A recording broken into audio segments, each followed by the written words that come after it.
All right, so another day on the farm, and today we have a soccer net left over from raising my girls.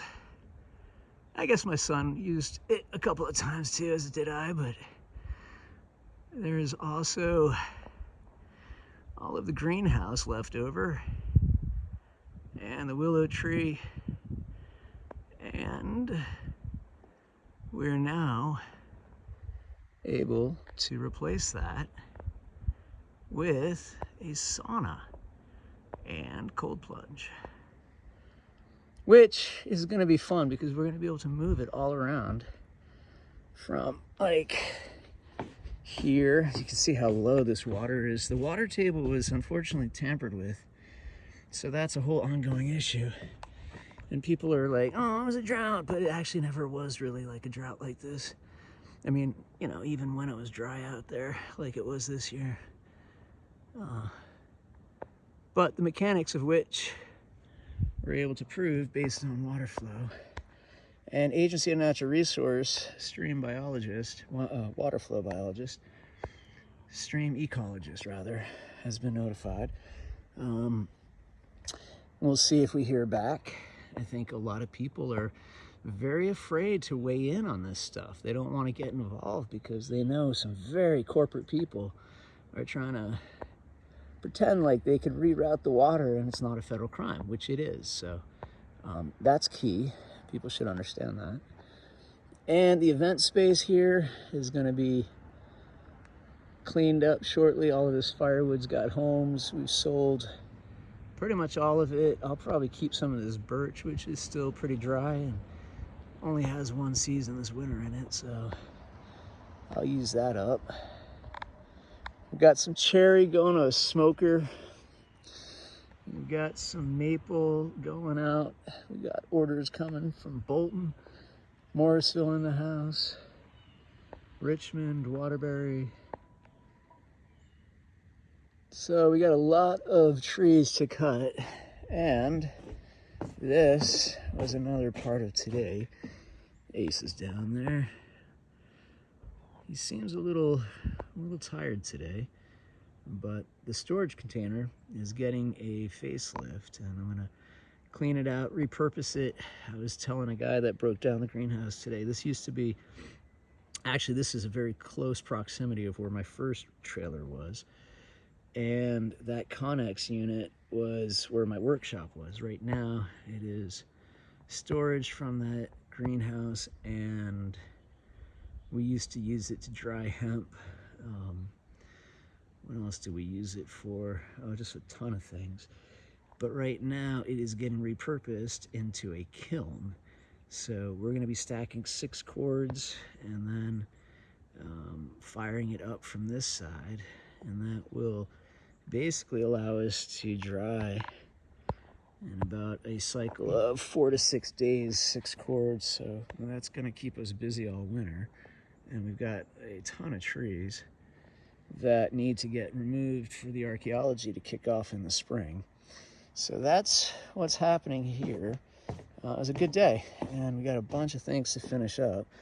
But boy, is it nice to just look out at this spot and realize that we now, I'll go down and do a video from it later. But from there, you got views to Camel's Hump in that direction. You got views to Mansfield, and the clouds are there. And actually a really nice view back to Sterling from that location. And the Worcester's right up along here. And I was telling the guy that broke apart the greenhouse today that what's unique about this bowl is that you could actually witness the entire 18.6 year lunar cycle and all the rise events from the entirety of this bowl here, and the notations of which the calls and the peaks kind of sync up a little bit. But I haven't really decoded all of that lunar cycle. When you look at it from the solar cycle, the winter solstice is there and the summer solstice is there, the rise. So that's all the eastern events, and that would create a conical backdrop. Effectively, it's all like a sextant if you think of it that way. But given the position of a near proximity, which would be down here, I've done a few videos on this before, but from like right there in the 800s current era, if you look back, you would see kind of a centering on the equinox to that point, and would be able to calculate that entire rise event spread there, and then from that point you would calculate the sunset from the winter solstice. There in the wind gap, you could kind of just see the nearly 90-degree drop from coming off of Camel's Hump in the Paw, dropped into the gap there before it goes up to Ethan Allen. And then in the summer, the solstice summer sunset is right in there. Actually, it's right up here on the saddle of North Hill. But that location is something that has become a bear corridor, and there's a whole lot of attempts to bring cell phone towers to the local area, and that would be the location that people were looking at. And ultimately, my kids were always like, well, the reception would be better here. But I think there's a lot of people with a lot of money that prefer to have that not be a cell phone tower. And then there's other people with money that hate people talking about what people should do with their property. I mean, the whole thing is really just such a political shit show. But ultimately, if you think about it like a sextant, and how you would look at all these mountain ranges and be able to measure from locations directly pointed here for those western setting events, and also all of the lunar calendars equally in that span. It's roughly, it's just under 70 degrees really for that cone spread to the west.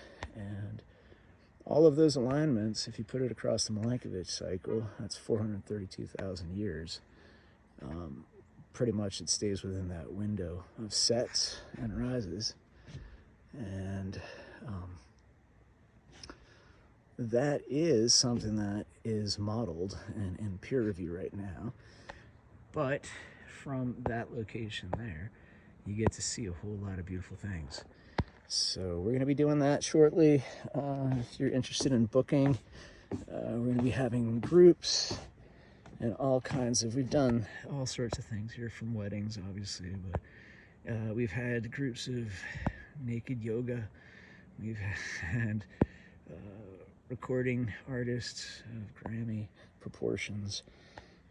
I've recorded a few albums here for people and engineered a few things. This is the stoneworks on the South Mound, and this is where the archaeology is going to kick off, as I mentioned, but there is a ton of cleanup to do before the snow comes. But this is a huge step, so I figure I'll just take a minute, document it, maybe post this in a sort of compilation with the progress of the parking lot and all of the front work here, where we're also finding these huge stoneworks. And the thing about them is they follow a spiraling pattern, and they're equidistant in their spirals, which I don't think colonials really are known for doing spiral rock patterning. So that's why, I mean, I was deceived. I used to think the stone wall here along the road was just a colonial rock fence, but then I always wondered, like, why does it cut in right there, and like, why is that quartz piece just like there? There's a lot of things that I wondered, but I never really just like thought about it more. And I think a lot of people do that because we just assume like, oh, it's what our parents taught us, or our schools taught us, or institutionally it only goes back 5,000 years, 10, look. But 5,000 years ago, there was a huge, 8,000 years ago, the water line of the ocean was literally up to that meadow there at the western edge, and may have even come up into this meadow here. You know, this could have been shoreline. But I kind of think, based on the modeling that I've seen, the most logical point would have been just slightly off of this plateau, or this would have been terraformed in some way. But you can see the channels of these historically ancient, not necessarily human, but literally just ancient geological features here in the ravines. The lower ravines tie up into the upper Hunger Ravines, and that is where all of the quartz ties into my recent paper that reflects the OG point of deglaciation. So across the world, we've located a number of sites that have quartz, not just veination, but literally like really deep quartz deposits within the mountain range, because they would have been OG ancient volcanoes, as this was here up in White Rock.